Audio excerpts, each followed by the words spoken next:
cause I can do it my way. Me making music's like shooting hoops in the driveway. All right. Well, welcome to Mastered with Mike, the show where we sit down with people who stepped out of their routine, followed their curiosity, mastered something that makes the world way better. Today's guest is someone who embodies service, heart, and community. He's a lifelong resident of Oceanside, NYPD detective, a proud father, community leader behind the Oceanside Community Warriors, Liam's Legacy Athletic Association, and way more. Brian Driscoll is here. Brian, thanks for coming, dude. Thanks for having me, Mike. Glad to be on here. Yeah, you know what? First of all, this is awesome that we've known each other for decades upon decades. So it's really cool to circle back and, number one, have your son in my class for 2 years in a row. It's really, really cool. And your family's awesome. And we know each other for a long time. So I'm looking forward to digging into this. I didn't know that you were such a community activist. I remember back when Facebook first came out, I wound up following you and I saw all you were doing for Oceanside and I thought it was really amazing. So let's just begin with where did this interest in giving back to the town, or where did that come from? I've always been involved, in the community, but there's a point on Facebook, on these Oceanside pages, the way these town pages these parents get crazy. Yeah. And there was a lot of complaining about the way that parts of the town were. Like, why is this area dirty? Why is there garbage there? And it's like, pick up the garbage in front of your house. Let's start there. So, a group of us are like, let's go out this Sunday. Let's meet out at 10 a.m. and let's clean that area up. So we went out there, probably 25, 30 people showed up, and we just had a great time. We walked up and down the block. We picked up all the garbage, and it was really cool to see how many people in the community came out and how many people were passing us, waving and beeping their horns. And so it was pretty cool. So we said, let's do this again next weekend. And, then it started, pretty much every weekend from there on. That's awesome. And look, Oceanside's a town close to my heart. I grew up there too. I teach there.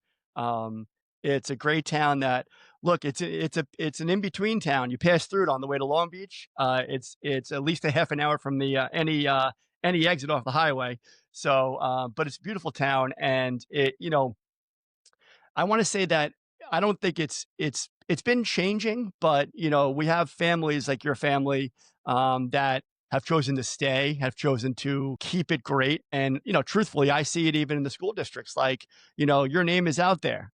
There are people out there that know you and that know what you do. So it seemed like, was COVID a turning point for you? When did COVID really start, when you had time on your hands? Like, when did that happen?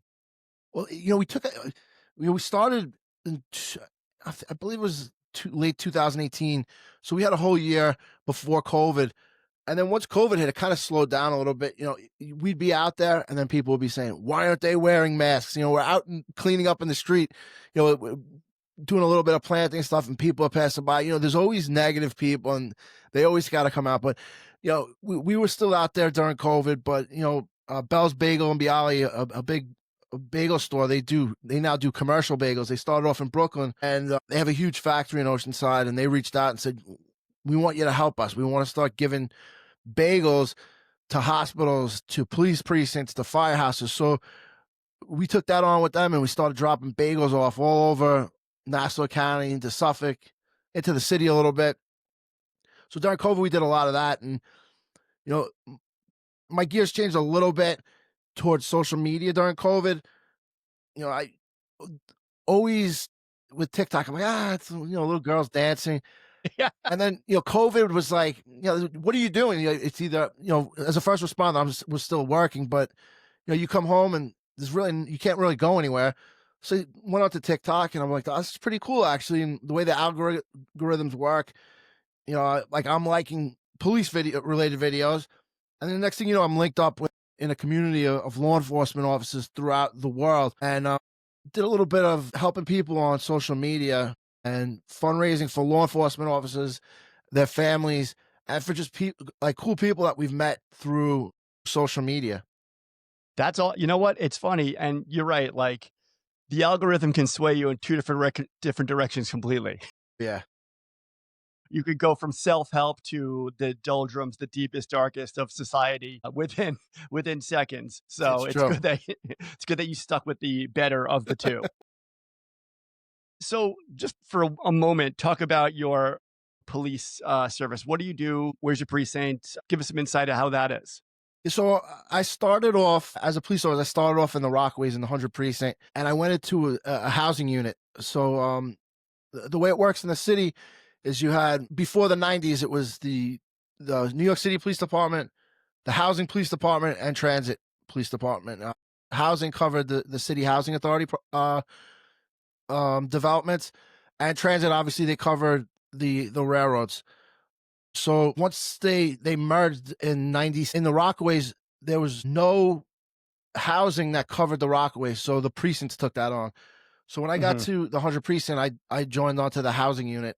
And we patrolled the housing developments in the 100 precinct, and I was in that unit for a few years. I was very active, got a lot of bad people off the streets, and eventually moved up to the detective squad there in the 100. And I loved it there, but I couldn't see myself. I didn't see myself working there for 20 plus years. So I decided I wanted to go I had a really bad uh, child abuse case while I was a squad detective in the 100, and it kind of Hmm. piqued my interest. Helping children, helping kids that are unable to speak for themselves, and you do that for them. Young babies a lot of the time. So I went to the housing unit, to the child abuse unit in Brooklyn, and I did that for 13 years, investigating the Wow. worst of the worst crimes against children. And Uh, yeah, it's everybody says you'll say it too. I could never do that. hmm. It does take a certain type of person. You have to have a lot of patience, and but I loved it. It was like I said, it was the most awful crimes you could possibly see. But it was very rewarding when you got these people behind bars. Man, I can't even imagine. And then, when did you have your own kids? You have two kids. Was this while you were at the child abuse unit, or after, or when did that happen? Yeah, so it's funny that you said that because everyone said it's going to change once you have kids. It's going to be different. You're not going to be able to do this anymore.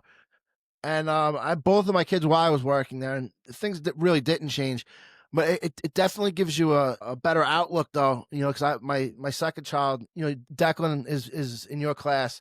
He Hmm. absolutely loves you. He loves going to school every day.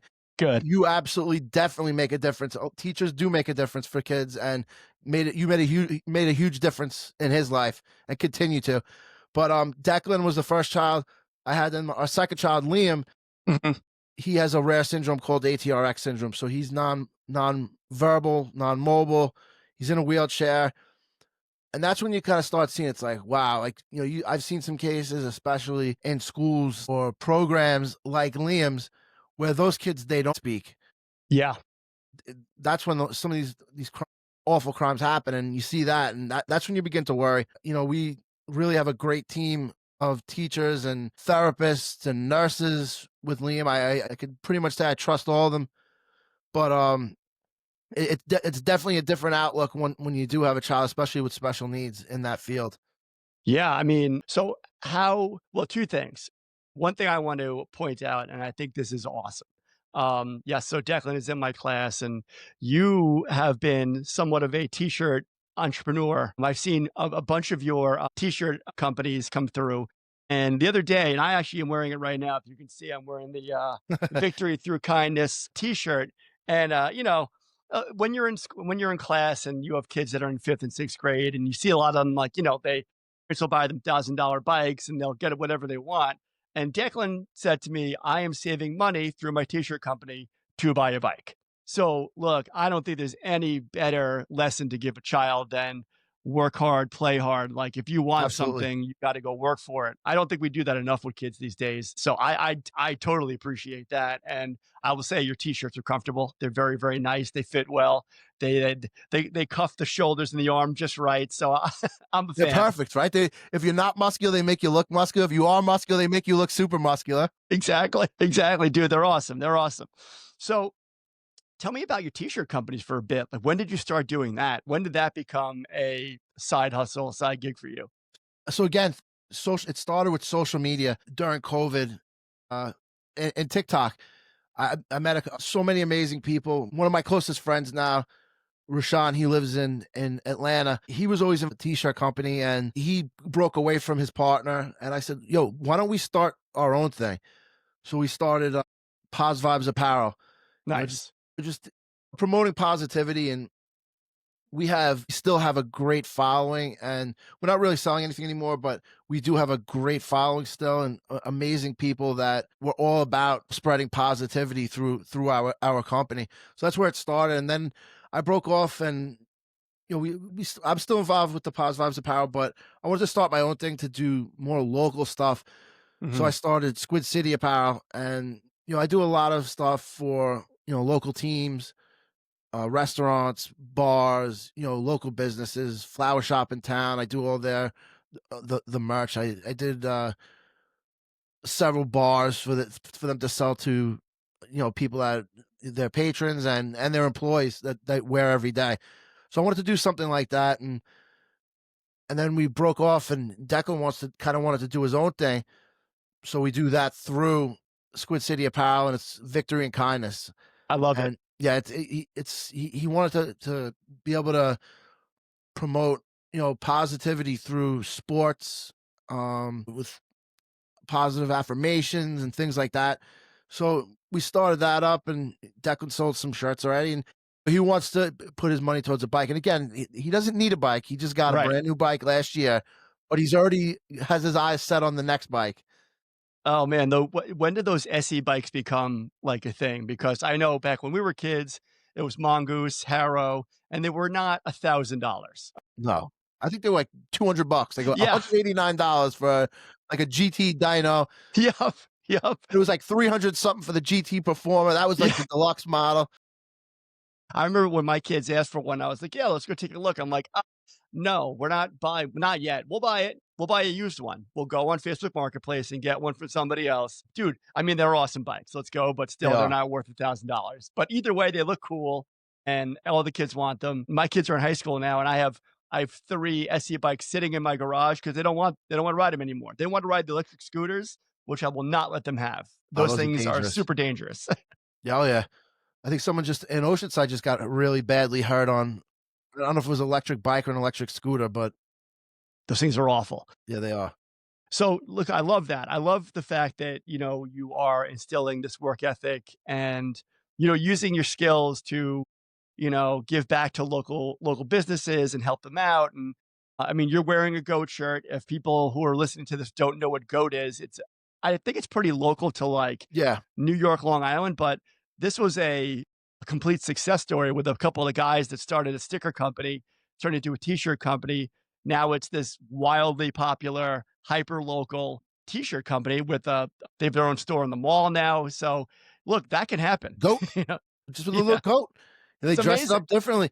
Like this is a fundraiser for one of the guys I work with. His brother is an MTA police officer, and his son has a rare syndrome as well. So this is a fundraiser for him, Liam Haber. It's a canine goat because his father's a canine cop. That's But awesome. it's really cool. So let's talk about Liam's legacy. I'm sure that when your son Liam was born, I remember back when that happened. It's hard to get a diagnosis. It's hard to know what was happening. I remember the Lionheart Liam fundraisers; those were always fun and for a good purpose. But tell me about just Liam, and so maybe we can highlight what you guys have done, and then we'll go into Liam's legacy because I think that's really important also. Yeah, so when Liam was born, right when he was born, they heard a heart murmur. So that was our first scare, where they had to call in a heart doctor to check him out, and they said he's going to need heart surgery probably in the next couple months. So he has a condition called tetralogy of Fallot. So basically, that means that there is a hole separating the two chambers of the heart. So Mhm. unoxygenated blood could rush into the oxygenated side, and then he could turn blue. There's no oxygen going to his heart. So at 3 months old, he had to have open heart surgery. They corrected that. Usually you have to replace a valve also, but they Mhm. were able to put a balloon in and expand it.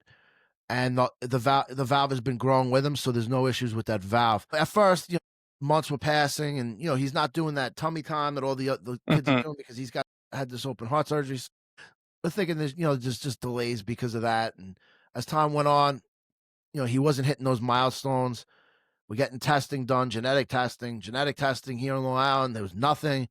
They couldn't find anything. We ended up going to Boston Children's Hospital. They have a great genetics program there, and they looked at the genetic testing here in Long Island, and they said, "Wow, there's some there's a link here to ATRX syndrome." But the one issue is why they didn't think they picked it up is because these people are test subjects, and they had this ATRX, um, an error in the gene, but Right. they're normal. They're like me or you, Gotcha. so it's not a very severe case. So they ruled that out. And then with later testing, they actually ruled that he does have ATRX syndrome.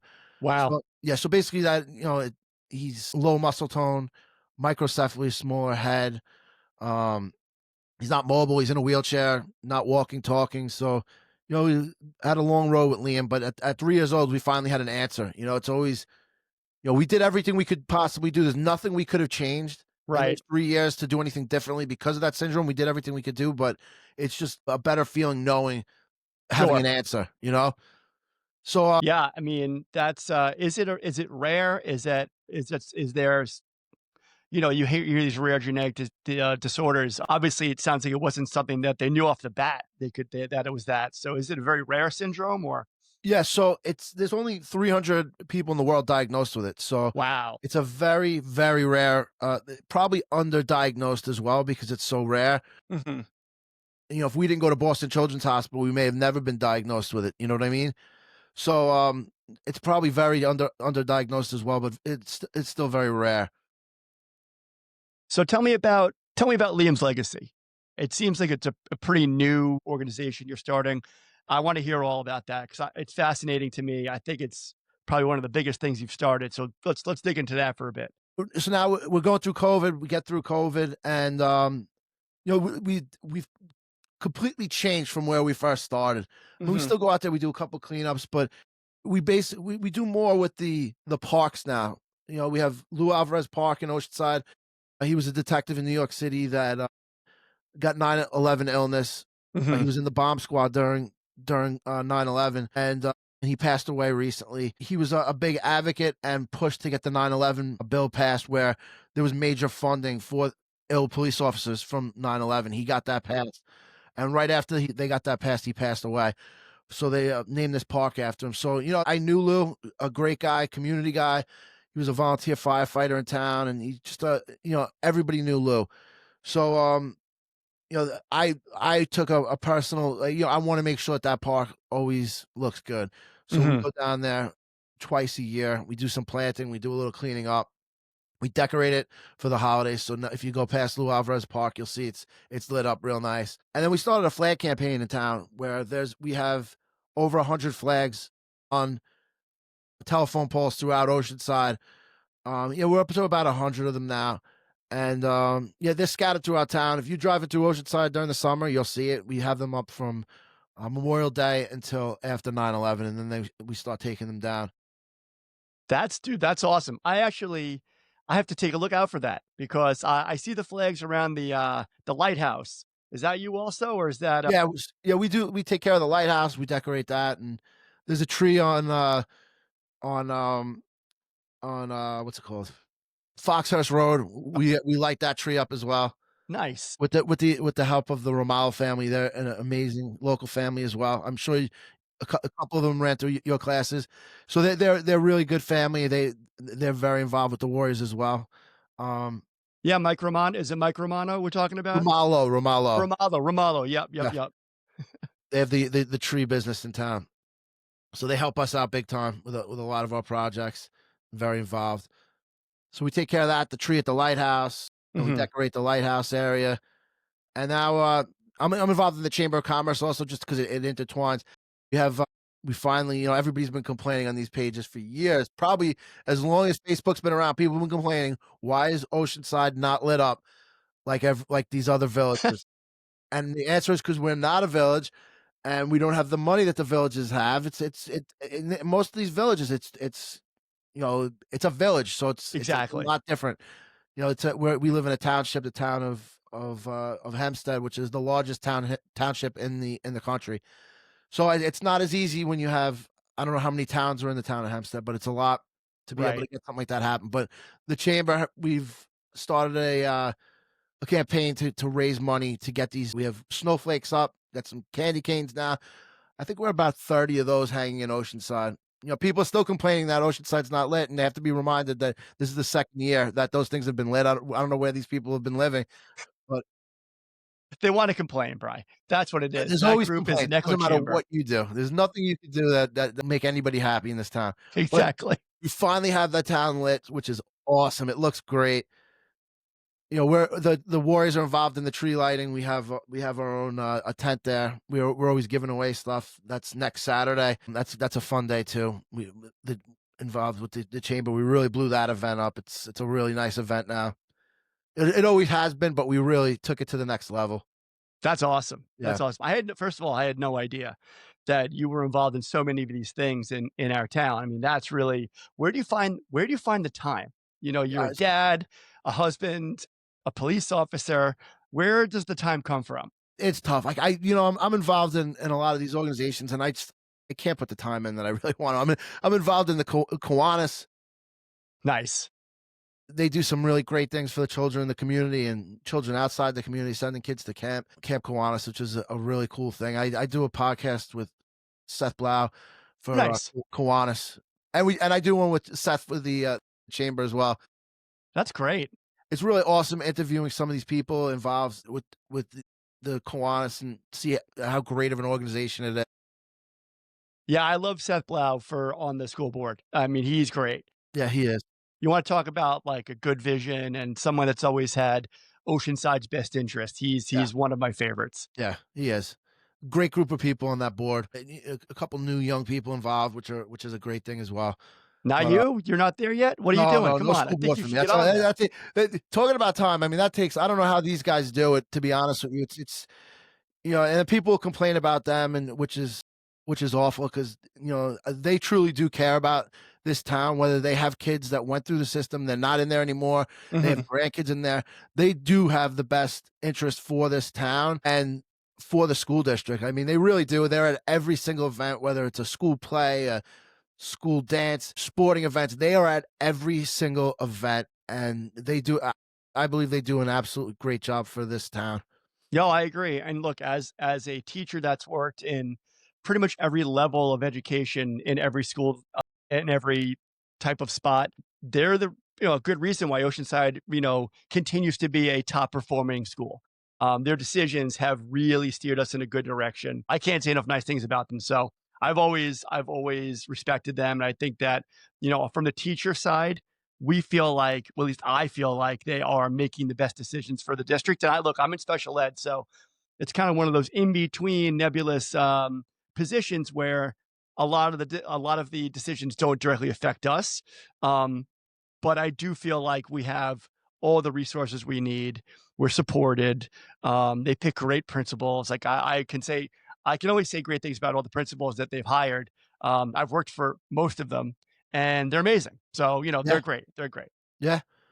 And again, people they just have to complain. I mean, that's their job to be complainers, but they do an absolutely great job. I truly believe that. And they say that there's other towns that the parents are. There's a lot of complaints about the special ed Yeah. department, and our town we don't have those issues. I don't believe. Both of No. my children are in special ed, and they get every service that they need. Hmm. And people say that they have to fight and fight and fight. It really wasn't a fight. It was a very simple process with us. Everybody's been great from the beginning. The school pushing to get my son Declan into these classes, and Hmm. I think they're great. They really Yeah. are. And you leave New York State, special ed is completely different. I mean, these Yeah. kids, some of these kids like Liam are integrated into normal classes. Hmm. Liam can't be in a normal class. He's got to be in a Hmm. specialized setting. And people don't realize how good we have it. People complain the taxes are high. The taxes are high because we have great programs. We have great police department, great teaching. You go to places out in New York State, and it's awful. I mean, Yeah. you're paying nothing in taxes, but the schools are atrocious. Special ed is horrible. I mean, you get what you pay for. You always do. Absolutely. It's funny. And, people, I think, don't realize a lot that, special ed's a finite resource. We have just so many people and so many classrooms. And, Yeah, they obviously there are parents, and I get look, if I had a child with a diagnosis, I would want everything possible for my child. And, sometimes when kids start to graduate from the services and no longer need them, for a parent, it's hard to say, okay, we don't need that anymore because they're scared and rightfully so. But we try to do from the special ed angle, we try to do our best to support the child and to applaud the child for graduating from the services. Like that's a Oh good yeah, thing. that's a huge accomplishment. Yeah, for sure. For sure. So yeah, if anything else the Warriors do you want to highlight before we jump into Liam's legacy? Yeah, we have our toy drive that we do every year, and we donate those to Brianna from EGP. She's been doing a toy drive every year for I think the past 20 years. Uh, Wow. yeah, she has I think she's up to 30 families now. She gets these families that are in need. She goes to their houses, she meets them, she gets a Christmas list from each kid. She raises money and she gets these kids whatever they want. And it's That's sad to awesome. see that some of the a majority of the kids, when you ask for the Christmas list, they're saying, "I need clothes, I need pillows, I need a blanket, I need Mhm. underwear."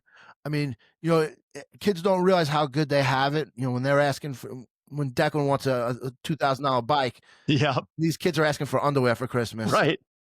So it's an absolute honor to be able to help her out and be involved in that as well. And that's she runs the Love Ava project. Ava from Oceanside, she passed away of cancer recently, and Mhm. she gives back to that. It's really a great cause. You know what? Like, it's is there a place where people can go to find, all the things the Warriors do? Because I think if they looked at it in a one sheet, they would be like, wow, this is an Yeah. organization that is doing so much more on, it seems like, on the kindness of others, right? You guys have volunteers. So it's not as if you're getting paid to do this. Yeah, I mean, we when we see someone in need, we help them out. I mean, the VFW in Oceanside, several years back, it was they needed some major work done to the building, and they don't get the members that they used to in the VFW. I mean, you're not getting these young guys coming back that want to join the VFW. So it's all very old people. World War II. Now it's mostly Vietnam guys, but you're not getting those members to be able to afford to fix major problems when you have an issue. So we've helped them out several times. We'll continue to help those guys out. It's great, great, great place, great group of people there. Wow. Yeah, I never thought of that. I had just assumed, and I'm not a veteran, so I don't know, but I just assumed that you were automatically part of the VFW. I didn't realize you had to join. And I always just viewed the VFW as a place where I had communions. Yeah, I mean it's a great fraternal organization for retired military vets where they could get together and be able to tell their stories, and like I've said to people with Liam, it's like when you're not going through what I'm going through as a parent with a child with special needs, you don't realize what's going on, and to talk to a normal person about it, like, they don't understand it. I mean, Right. same with the military. I mean, the things that these guys have seen and done throughout their career in the military, I mean, you don't wanna talk about that with regular civilians, you wanna talk about that with people that have been through the same thing as you.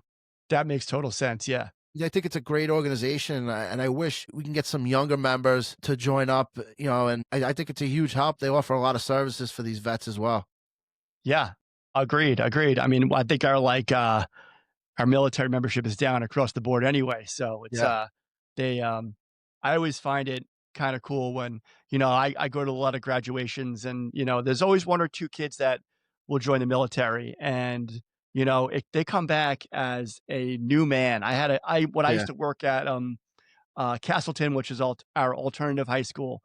And I had quite a few kids that they graduated high school, but they were kind of misguided. They didn't know what they wanted to do. They went and they joined the military and they came back and I was like, wow, military was the right idea for you. They come back as men, they come back as driven people who give back to society. So I love it. We need more membership because we need to we need defense yeah, also. So it's yeah. pretty important.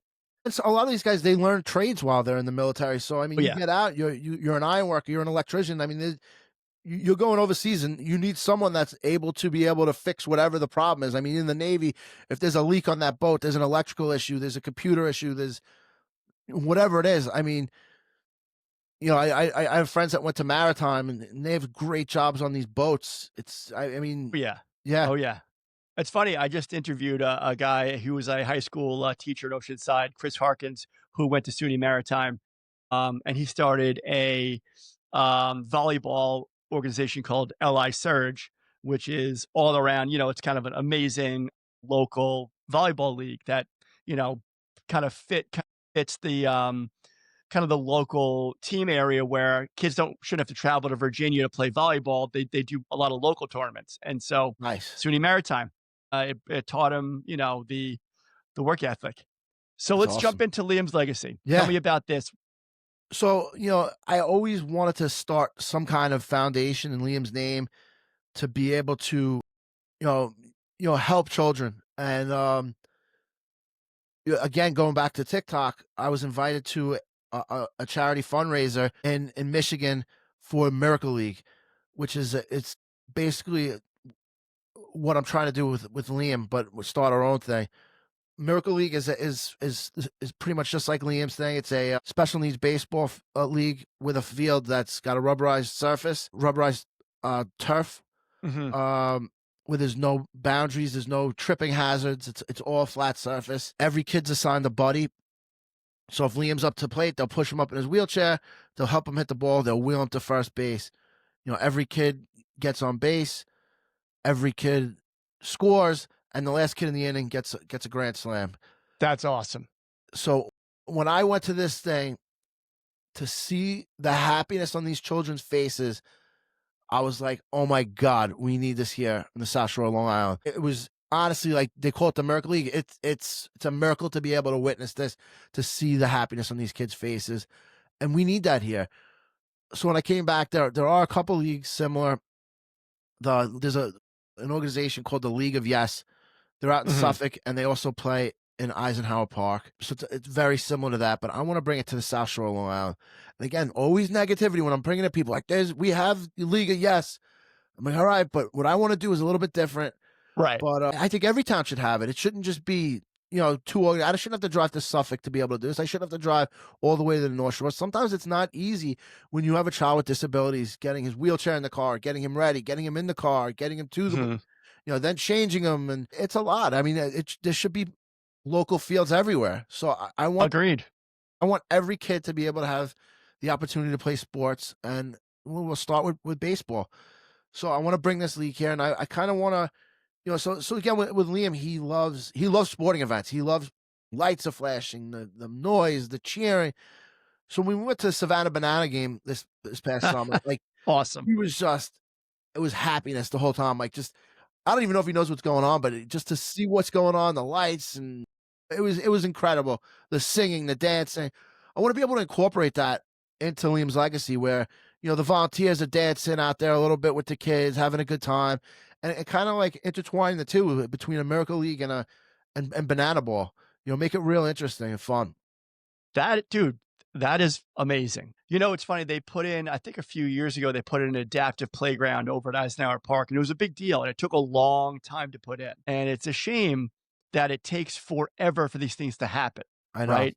So, what is your first step? How do you get this started? What do you do? Well, first up right now is I need to get a locations. We're working on a local park, and we're working with the town officials. So we just gotta get approved that space in the park that we're looking at. And once that happens, we could fundraise and we could come up with a game plan. We could have the sketch of what the stadium's gonna look like, price everything out, and then it's just gonna be fundraising. It's gonna be fundraised by us. It's not gonna be, we don't want the taxpayers going bananas that they're paying for something like this, which they should want to pay for, but we're gonna try and get this fully funded privately and get it built. But we just got to get that past that first stage. So we're working on that. Hopefully, in the next month, we have a location, and then I'd like to have a few steps through the process. I would like to have a fully adaptive playground at that park, Yeah. fully adaptive splash pad. The park we have that we're looking at, they have these domes, and you probably know the park. They have these little metal domes in the ground that squirt Yep. water out. I mean, that's Yep. it, Yep. splash pad. So I mean, the playground's pretty nice at this park, but we want to be able to make it fully adaptive. And if we even if we could expand the playground and have some fully adaptive stuff there, along with that splash pad, I think it would be great with the baseball field. Well, I think, if you're not involved in special education or you don't have a kid with special needs, it almost doesn't affect you, but it should because, the rising tide lifts all boats, right? You really want your community, your town, your people to be happy. And I actually take my kids up to the adaptive playground all the time. It's the best playground there. It's awesome. They have great rides and they're in high school and they still love doing it. But it's great to see like the Camp Anchor come over there for the day. And I wonder, can you link up with Camp Anchor somehow? Is that a Well, thing? that I think that's very, a big selling point for coming to the town of Hempstead with this park, uh, to be able to be involved with Camp Anchor and again, it's these kids. Most of these kids in Camp Anchor, they all live in the town of Hempstead. Most of them are Hmm. probably on the South Shore, and it's just it'll make a lot of parents' lives a lot easier to be able to come locally.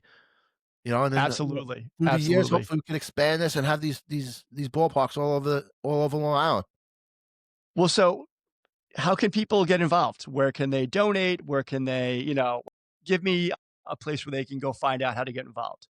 So, just so everyone knows, Liam's Legacy is a 501(c)(3). It's a nonprofit. All donations are tax deductible. Same thing with the Warriors. We're a full 501(c)(3) as well. But Liam's Legacy, we have the 501(c)(3) status. We actually now is a great time if you want to make a donation. Giving Tuesdays on Tuesday. We Hmm. have a link up on our Facebook page for Giving Tuesday. Giving Tuesday, they give a portion of money to every organization for donations made as well. So this would be a great opportunity if you want to make a donation. You can come visit us on Facebook. Come check us out on our website, liamslegacyaathletics.org. And we have a link to donate, and we'll have a team store up soon where you could purchase some t-shirts and clothing and stuff like that. We also found a baseball company called Core Baseball. It's a leather ball. Uh-huh. It's a real leather ball, but it's Hmm. not like that cork hard inside. It's a soft inside. So that's Wow. probably going to be the official ball that we're going to be using. We're going to be getting some of those through that company as well, and we're going to be selling those as a fundraiser with his logo on it as well. Dude, that's amazing. Yes, so it's exciting, and when the time comes when this thing's open, volunteers we're going to need them. I think Yeah. it'll be great to get if your kids need hours for volunteer Yeah. hours. So we definitely going to want to get the local sports teams involved, the varsity football team, baseball team. Maybe on the off seasons during football, we could have the baseball players help us. Dude, In the that's in the amazing. spring, we could have so It sounds like you make do with what you have, right? And that's true. We have kids. I know my kids in high school, for honor society, they need hours so they can volunteer. So how do you let's dig into a little bit of your just the passion. What happens when your motivation dips? How do you keep going? Because it sounds like you have boundless, endless energy. But how do you keep the fire lit when you're feeling like, man, I got so many plates to spin? yeah, I mean, you just gotta stay positive. I always stay positive. I try my best to be a positive person, and I don't. Every now and then it gets negative. Like I just want to get this park already. It's taking forever, but we'll get there. But you just can't. You can't let that affect you. You just got to keep going 110% and pushing what you want to get done. We keep it going no matter how negative people are with the Warriors. We make sure that we're still out there doing projects, helping out. We help with Eagle Scout projects. Yeah. We've done some really cool stuff with the Eagle Scouts. Anyone asks us for help, we're always the first ones to say, "Let's do it." We'll make it. Whatever your suggestion is, going to make it happen. People keep Right. This complaining is about this corner in town on Foxhurst. They want something done. We're going to make that happen at some point. Dude, that's amazing. I love it. I think, just knowing you as a kid decades ago, you still have the same energy you had back then, which is amazing. So, what's some advice you can give to people? Like, let's talk about the Liam's Legacy, the adaptive baseball field for a second. That's a project that's going to take probably months, if not years, Yeah. to happen. So, what advice can you give to people that you see this far off you see the trophy in a few years. How do you plan it out? Or do you keep a journal? What do you do? I have this vision and we're gonna make it happen. I tell it to people. People are like, it's gonna cost three something, 3 point whatever million. I'm like, yeah, that's simple. We're gonna make that money. I don't care how we get it. We're gonna make that money. Anyone you talk to about this league, they want to be involved, whether Mhm. it's money or volunteering, they want to be involved. And you talk to people that have been involved with these leagues before, and you have teenagers that did it when they were 14, 13 years old, and they continue to do it. They're in their 20s now. It's just something Mhm. that just, like I said, it's a magical experience. When you get to see the smile on these kids' faces, you just want to be involved. So I know I veered off your question, but No, no. But you know what's funny? So, you know, we've all known people that worked at Camp Anchor as kids, right? They volunteer there and then they continue to go back year after year as adults. And those kids that volunteered back in the day, they're a special kind of person. And you always know somebody that worked at Camp Anchor by their demeanor, by their kindness. And I could probably pick out a person and be like, oh, did you work at Camp Anchor? Because of that kind of person. So it sounds like you're trying to build that kind of organization that's a generational organization that kids will absolutely. volunteer, they'll come back, and it'll be something that's a mainstay in Nassau County, Oceanside. So, I mean, it's almost bigger than just baseball. It's bigger than that. It's It bigger is than you're building like something that's gonna have roots for community. years and years and Yeah, years. and it's just even, for the volunteers, I want to be able to take care of the volunteers as well. Like my goal is, in the future, be able to take these kids to, you know, the Long Island Nets game. They always do the right thing for organizations where we could bring every kid. We get a couple handicap sections, bring every kid that wants to come, and every volunteer. They you got to pay it forward to those guys too that have volunteered. Invite them to the games and let them have a good time with us, and we'll have picnics and Yeah. movie night on the field. Because I want to get this jumbotron that's going to be gigantic in the field. That we're gonna play clips for these kids as they come up. There's gonna be walkout songs, and we're gonna have movies at night. So if we're gonna do this, you got to do it right. And I Yeah. want this to be a mini ballpark, like where I want Declan to walk in and be jealous that his brother Yeah. gets to play in a mini professional field, and then they're playing whoever they got to play. So far, I've heard jumbotron. It's gonna happen, and people think I'm crazy, but you guys will see it's gonna happen, and we're gonna have the biggest scoreboard you've ever seen in your life out in that outfield. Listen, I live in Belmore, and we've had the same scoreboard for 30 years, and it sucks. We need your passion to get us a new scoreboard for football. It's great though. I mean, you see the scoreboard at East Rockaway High School, 'cause we play a lot of our games at East Rockaway High School for the East Rockaway Oceanside Raiders, and that scoreboard they have, I mean, the whole complex is just amazing. It's like Yeah, a it's it sick, was like a dude. $30 million field. The whole entire complex is brand new. They have a gym Mhm. out there. They have everything built. They have I think they have the gym. There's like a bathroom area with locker Yeah, rooms, a workout gym in there for them. It's incredible. I want to have a. This thing's gonna be crazy. It's gonna be. dude, I love man, I love it. I love your energy. So let's wrap it up and just tell me, I know you said it before, but where can people find all of your projects? Give me a couple of websites that they can go to, and I'll make sure to put it in the notes, and I wanna just end out with that, okay? Yeah, yeah. I mean, you could you search me for me on Facebook, Brian Driscoll, and you'll find me on there. And you could probably find all my social media links on there.